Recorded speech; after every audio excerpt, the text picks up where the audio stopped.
அனைவருக்கும் அடியேனின் பணிவான வணக்கங்கள். திரு சங்கர் சென்னையிலிருந்து கேள்வி கேட்டிருக்காரு.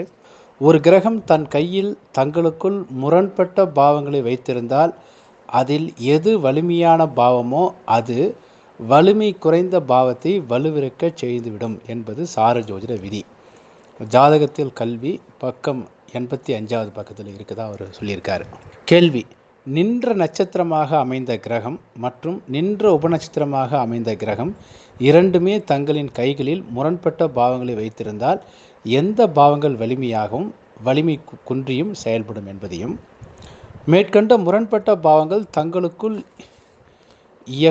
இயக்கும் அக மற்றும் புற தொடர்புகளின் வலிமையும் ஒரு உதாரணத்துடன் விளக்க வேண்டுகிறேன் ஐயா அப்படின்னு கேட்டிருக்காரு. இங்கே என்ன அப்படின்னா, ஒரு கிரகம் தன் கையில் முரண்பட்ட பாவத்தில் வச்சுருந்தா அதில் எது வலிமையானதோ அது வலிமை குறைந்த பாவத்தை வலிமை இழக்க செய்திடும் அப்படின்னு அந்த புக்கில் எழுதியிருக்கேன். உதாரணத்துக்கு, அதாவது நட்சத்திரம் 6 காமிக்குது, உபநட்சத்திரம் 3 காமிக்குது. இப்போ 6, 3 இதில் ரெண்டுத்தில் எது வலுவானது அப்படின்னு பார்க்கும்போது 6வது வீட்டை கெடுக்கிற பாவம் 1, 5, 9. அப்போது 6வது வீட்டை கெடுக்கிற 1, 5, 9 உபநட்சத்திரம் வைத்து கொண்டிருக்கவில்லை. அப்போ 6வது வீட்டை கெடுக்கிற பாவம் இல்லைங்கிறதால 6வது பாவம் வலிமை அடைகிறது. சரி, 3வது வீட்டை கெடுக்கிற வீடு எதுனா 2, 6, 10. அப்போ 3வது பாவத்தை கெடுக்கிற பாவத்தை நட்சத்திரம் வச்சிட்ருக்கு. அப்போ என்ன ஆகுதுன்னா, இங்கே நட்சத்திரம் தான் வலிமை அடையுது, உபநட்சத்திரம் வலிமை குறையுது. ஓகேங்களா? அப்போ பாருங்கள், நட்சத்திரம் வலிமை அடையுதுன்னா இப்போ நட்சத்திரம் காட்டிய பாவத்தை உடனடியாக இந்த உபநட்சத்திரம் துண்டிக்குதானா, நட்சத்திரம் காட்டிய பாவத்துக்கு இது 10வது பாவம். நட்சத்திரம் 6, உபநட்சத்திரம் 3 அப்படின் போது 6வது பாவத்திலேருந்து அப்படியே கால்குலேட் பண்ணிங்கன்னா அது 10வது பாவம். ஒரு பாவத்துக்கு 10வது பாவம் என்பது அந்த பாவத்தை 70% வரை இயக்கி பிறகு துண்டிப்பது அப்படின்னு சொல்லுவோம். ஒரு பாவத்துக்கு 10வது பாவங்கிறது 70% வரை இயக்கி, அப்போ என்னென்னா 6வது பாவம் 70% வரைக்கும் இயங்கிட்டு அப்புறம் கட் ஆகிட்டு அதுக்கப்புறம் 3வது பாவம் வேலை செய்யும். அதாவது நட்சத்திரம் காட்டிய பாவத்துக்கு உபநட்சத்திரம் 8வது வீட்டையோ 12வது வீட்டையோ காமிச்சா உடனடியாக துண்டிக்கிறது.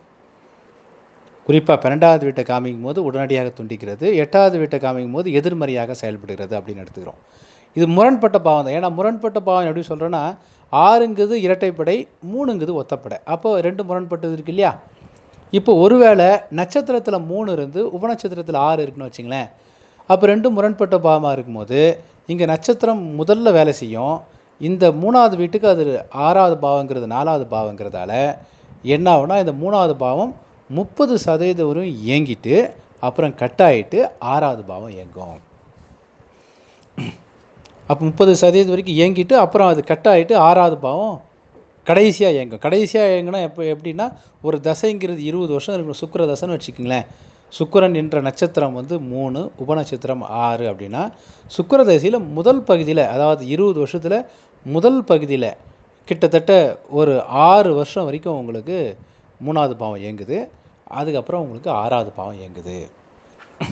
மீதி இருக்கக்கூடிய உங்களுக்கு 14 வருஷம் 6வது பாவம் இயங்குது அப்படின்னு எடுத்துக்கலாம். இப்போ முரண்பட்ட பாவங்கள் தங்களுக்குள் இயக்கும் அக மற்றும் புற தொடர்புகளின் வலிமையை அப்படின்னா, அதாவது 3வது பாவங்கிறது அகம் சார்ந்த விஷயத்தை அதிகமாக செய்யும், 6ஆம் பாவங்கிறது அகம் சார்ந்த விஷயத்தை கொஞ்சம் கம்மியாக செய்யும். அந்த மாதிரி எடுத்துக்கலாம். அதாவது இது நான் இந்த கொடுப்பனை தசாபுத்தியில் முதல் ரூல்லே அதை தெளிவாக நான் கொடுத்துருப்பேன்.